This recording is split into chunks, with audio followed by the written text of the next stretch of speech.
പക്ഷെ ഞാൻ ഇപ്പോഴും പറയുന്നത് അവിടെ രണ്ടുപേരെല്ലാം മരിച്ചു. അതിൽ ഞാൻ ഉറച്ചു വിശ്വസിക്കുന്ന ഒരാളാണ്. മുത്തങ്ങ സമരത്തിൽ ഇന്ന് വരുന്ന വാർത്തയിൽ രണ്ടുപേരും, ഒരു പോലീസുകാരൻ ഒരു ആദിവാസി മരിച്ചു എന്ന് അത് വിശ്വസിക്കാത്ത ഒരു വ്യക്തിയാണ് ഒരു മാധ്യമപ്രവർത്തകൻ. ഞാൻ ഒരിക്കലും അത് ഉൾക്കൊള്ളുന്നില്ല. കാരണം അത്രമാത്രം വേട്ട നടന്ന സംഭവമാണ്. ഈ പേര് പോലെ തന്നെ അത്രമാത്രം വേട്ടയാടിയപ്പെട്ട ആദിവാസികളാണ്. ആദിവാസികൾക്ക് നേരെ ഉണ്ടായ അതിക്രമം വലുതായിരുന്നു. അതിനുശേഷം വലിയ സമരം, ഈ പറഞ്ഞ പോലെ 6ാം സമരത്തിന് ഞങ്ങൾ പോയതാണ്. അവിടെയും റബ്ബറിന്റെ മുകളിൽ നിന്ന് മണ്ണെണ്ണ ഒഴിക്കുന്ന, പെട്രോൾ ഒഴിക്കുന്ന സമയത്ത് അതും റിപ്പോർട്ട് ചെയ്യാൻ പോയ ഒരു വ്യക്തിയാണ്.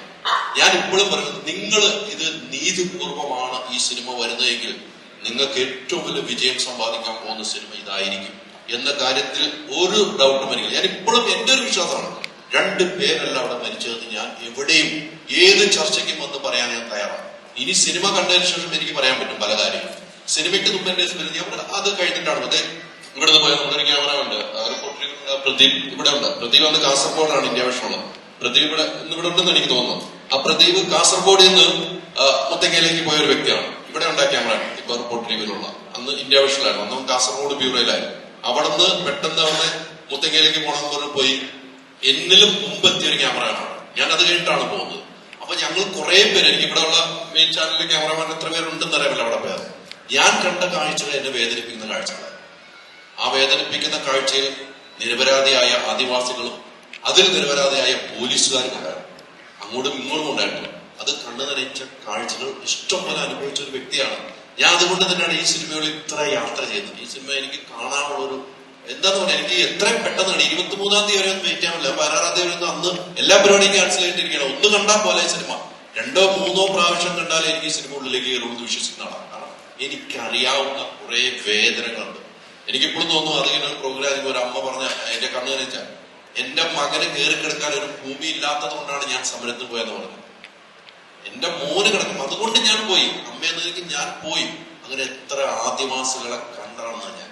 അതുകൊണ്ട് ഞാൻ പറഞ്ഞ, എന്റെ എക്സ്പീരിയൻസ് വെച്ച് നോക്കുമ്പോൾ ഈ സിനിമ നിങ്ങൾ അതിൽ നീതി പുലർത്തിയിട്ടുണ്ട്. നിങ്ങൾ സ്ക്രിപ്റ്റ് റൈറ്റർ നീതി പുലർത്തി, ഡയറക്ടറും അഭിനയിച്ചവരും നീതി പുലർത്തിയിട്ടുണ്ട്. ഈ സിനിമ നമ്പർ 1 സിനിമയായിട്ട് കേരളത്തിൽ ചർച്ച ചെയ്യപ്പെടുന്ന ഒരു സിനിമയായിരിക്കും എന്ന് ഉറക്കെ പറയുകയാണ്. നമ്മള് എന്ത് കഥ പറയുമ്പോഴാണ്, ഞാൻ നേരത്തെ പറഞ്ഞ പോലെ നമ്മൾ തന്നെ ഒരു മെസ്സേജ് കൊടുക്കാൻ വേണ്ടി ഒരു സിനിമ ചെയ്യുകയോ അല്ലെങ്കിൽ ചെയ്യുന്ന എല്ലാ സിനിമകളിലും അങ്ങനെ മെസ്സേജ് ഉണ്ടാവണം എന്ന് വാശി പിടിക്കാനും പറ്റില്ല. ഇതൊരു ആർട്ട് ഫോമാണ്.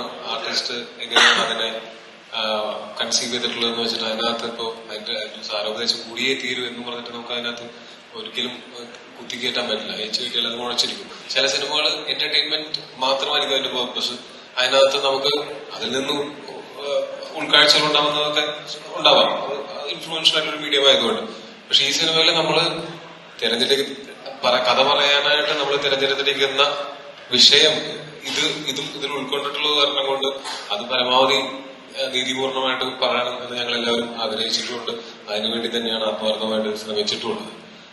അത് സിനിമ കാണുമ്പോൾ കുറച്ചുകൂടെ നിങ്ങളിലൊക്കെ കൂടുതൽ ഏറ്റവും കൂടുതൽ സിനിമ കണ്ടിരിക്കുന്ന എഡിറ്ററായിരിക്കും അല്ല. ഈ സിനിമ ഫുൾ ഫുട്ടേജ് കണ്ടിരിക്കുന്ന ഇദ്ദേഹമായിരിക്കും. എഡിറ്റ് ചെയ്യുമ്പോൾ അത് കട്ട് ചെയ്യേണ്ടത്. അപ്പൊ അദ്ദേഹത്തിന്റെ മനസ്സിലായിരിക്കും ഈ സിനിമ ഏറ്റവും കൂടുതൽ ആഴത്തിൽ പ്രദർശിച്ചിരിക്കുന്നത് ഞാൻ വിശ്വസിക്കുന്നു. പക്ഷെ പിന്നെ ഇത് പത്രങ്ങളിലും കണ്ട വാർത്തകളുണ്ട്, ഇതുമായിട്ട് പല സംഭവങ്ങളുണ്ടോ. അത് എഡിറ്റ് ചെയ്യുന്ന സമയത്തുണ്ടല്ലോ, ഈ സിനിമയെ കുറിച്ച് വലിയൊരു ഐഡിയ ആയിരിക്കും മനസ്സിലുണ്ടാകുന്നത് അല്ലെ. ഈ കഥ കേട്ടിട്ടുണ്ട്, എഡിറ്റിംഗ് ഫുൾ ഫുട്ടേജ് അവിടെ എത്തുന്നു, ഇതിൽ നിന്ന് ഏത് കളഞ്ഞാലായിരിക്കും ഏത് ചേർത്താലായിരിക്കും ഒരു വല്ലാത്തൊരു ടെൻഷൻ താങ്കൾക്ക് ഉണ്ടായി കാണുന്നതാണ് ഞാൻ വിശ്വസിക്കുന്നത്. ഈ സിനിമയിൽ പ്രത്യേകിച്ച്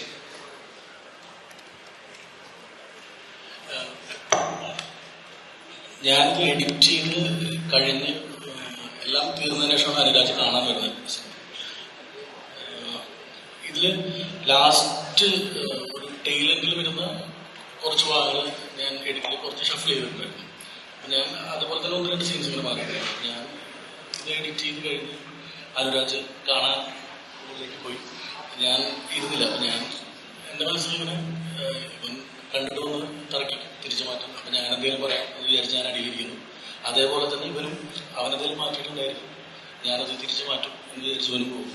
അങ്ങനെ ഇവൻ പടം കണ്ട് തിരിച്ചിറങ്ങി വന്നിട്ട് ഒന്നും സംസാരിക്കാതെ കുറച്ചേരം കൂടെ ഇരുന്നു. ഞാൻ വിചാരിച്ച് പണി പറയും. കുറച്ചേരം കഴിഞ്ഞ് പിന്നെ കണ്ണൊക്കെ നടന്നു.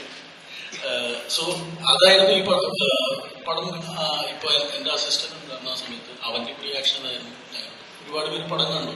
പടം കണ്ട ആൾക്കാരുടെയൊക്കെ ഒരു പോയിന്റ് ഉണ്ട്. ആ ഏരിയയൊക്കെ എത്തുമ്പോൾ ആൾക്കാർക്ക് എല്ലാവർക്കും ഭയങ്കരമായിട്ട് ടച്ച് ചെയ്യുന്നുണ്ടായിരിക്കും.